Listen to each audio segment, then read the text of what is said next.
দোলার বাঙালিয়ান রান্নাঘরে আপনাদেরকে স্বাগতম। আজ আমি ঝিনুক ফুলের পিঠা বানিয়ে ফেললাম। তাহলে দেখুন আমি কিভাবে বানাচ্ছি। প্রথমে আমি জলে লবণ দিয়ে 5 মিনিটের জন্য ঢাকনা দিয়ে ঢেকে দিব। 5 মিনিট পর ফেরত এসে ময়দাটা ঢেলে দেব, কারণ আমি ময়দাটা সিদ্ধ করে নেব। এই তো সিদ্ধ হয়েই গেছে। এখন আমি 5 মিনিটের জন্য ঢাকনা দিয়ে এদিকে ডিমটা ফাটিয়ে নেব। ডিমটা ভালোভাবে গুলিয়েও নিলাম, এতে গোলানো হয়ে যাচ্ছে। এইদিকে আমি 5 মিনিট পরে সিদ্ধ করা ময়দা নিয়ে চলে আসলাম, ঢেলে নিচ্ছি। এরপর আমি সুন্দরভাবে মাখাবো। আমি ওই ফাটানো ডিমটা ঢেলে নিলাম, নিয়ে মাখাতে থাকবো। এই তো দেখুন আমি কি সুন্দরভাবে মাখাচ্ছি। প্রায় একটা ড্রো মতন তৈরি করে ফেললাম। এই যে আমার ড্রো তৈরি হয়ে গেছে। দেখুন তো কত সুন্দর হয়েছে। মাখানো শেষে 5 মিনিট আমি ঢাকনা দিয়ে ঢেকে দেব। আবার 5 মিনিট পর চলে আসলাম, এসে আমি ভালোভাবে লিচি আকারে কেটে নেব। লিচিগুলো মাঝারি আকারে আমি কেটে নিলাম। এই যে দেখুন আমি কি সুন্দর করে ফিনিশ করে নিয়েছি লিচিগুলো। এবার ভালোভাবে রুটির মতো বেলে নেব।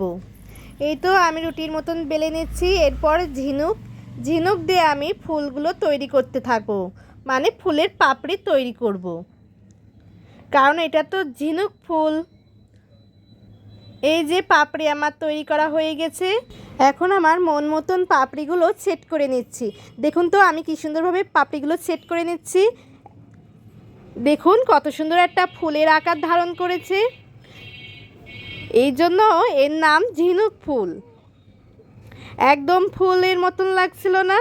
হ্যাঁ, আমি আবার তৈরি করছি, আপনারা দেখুন। এই যে এই ঝিনুকটা কিন্তু আমি ঘরে রেখে দিয়েছিলাম, কিন্তু মনে হলো আমি এই ঝিনুক দিয়ে একটি ফুল তৈরি করতে পারি, তাই আমি নিয়ে চলে এসেছি আপনাদের দেখানোর জন্য। এই যে আমি আবারও তৈরি করে ফেললাম। কি সুন্দর হচ্ছে ঝিনুক ফুল। দেখছেন পাপড়িগুলো কত সুন্দর হয়েছে। আপনারাও বাসায় এইভাবে তৈরি করে দেখতে পারেন, এবং সন্ধ্যাবেলার নাস্তায় বা বাসায় আত্মীয় আসলে এটা আপনারা বাসায় করে খেতে পারেন এবং খাওয়াতে পারেন, কারণ এটা অনেক সুন্দর এবং ইউনিক আইটেম। আমি আপনাদের সুবিধার্থে আবারও করে দেখাচ্ছি, যাতে আপনারা সহজেই বুঝতে পারেন আমি কিভাবে এই ঝিনুক ফুল তৈরি করেছি। আমার ভিডিওটি যদি আপনাদের ভালো লেগে থাকে তাহলে ইউটিউব থেকে দেখে থাকলে অবশ্যই সাবস্ক্রাইব করবেন এবং কমেন্ট করবেন, আর ফেসবুক থেকে দেখে থাকলে অবশ্যই ফলো দিয়ে পাশে থাকবেন, এবং কেমন হয়েছে অবশ্যই কিন্তু জানাবেন। আর হ্যাঁ, আপনারা কে কোথা থেকে দেখছেন আমাকে কিন্তু অবশ্যই কমেন্ট করে জানাবেন। দেখুন দেখুন কত সুন্দর হয়েছে ঝিনুক ফুল। হ্যাঁ, আপনারাও কিন্তু বাসায় করে দেখবেন অবশ্যই। এখন দেখুন তো কত সুন্দর লাগছে, নিশ্চয়ই ভালো লাগছে।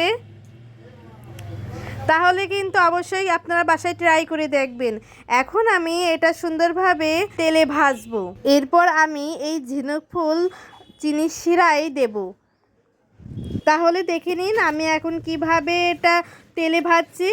এখন আমি ডুবন্ত তেল নিয়ে ওই ঝিনুক ফুলগুলো দিয়ে দিলাম। এপিট ওপিট করে যখনই বাদামি কালার হয়ে যাচ্ছে তখনই তো দেখছেন আমি তুলে নিচ্ছি। এই তো আমার পিঠা ভাজা হয়ে গেল। এখন এইদিকে আমি শিরা তৈরি করব। শিরা তৈরি করার জন্য তেজপাতা, এলাচ ও পরিমাণ মতো চিনি নিয়ে আমি সুন্দরভাবে ফুটিয়ে নিলাম। এই তো গাঢ় গাঢ় হয়ে গেছিল আমার শিরাটা। তারপর আমি চিনির শিরায় পিঠাগুলো আমি দিয়ে তুলে নিয়েছি। দেখুন তো পিঠাগুলো কত সুন্দর ফুলে গেছে এবং রস ঢুকে কত সুন্দর হয়েছে।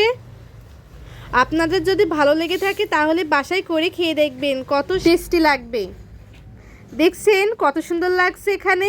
আপনাদের যদি ভালো লেগে থাকে তাহলে কিন্তু অবশ্যই আপনার বন্ধুদের কাছে শেয়ার করবেন এই পিঠের রেসিপিটা। হ্যাঁ, একা কিন্তু দেখবেন না, সবাইকে দেখিয়েই দেখবেন। তাহলে আজকের মতন এই পর্যন্তই। পরবর্তী ভিডিওতে আবারও অন্যরকম রেসিপি নিয়ে চলে আসব। ভালো থাকবেন, সুস্থ থাকবেন। আজকের মতন টাটা।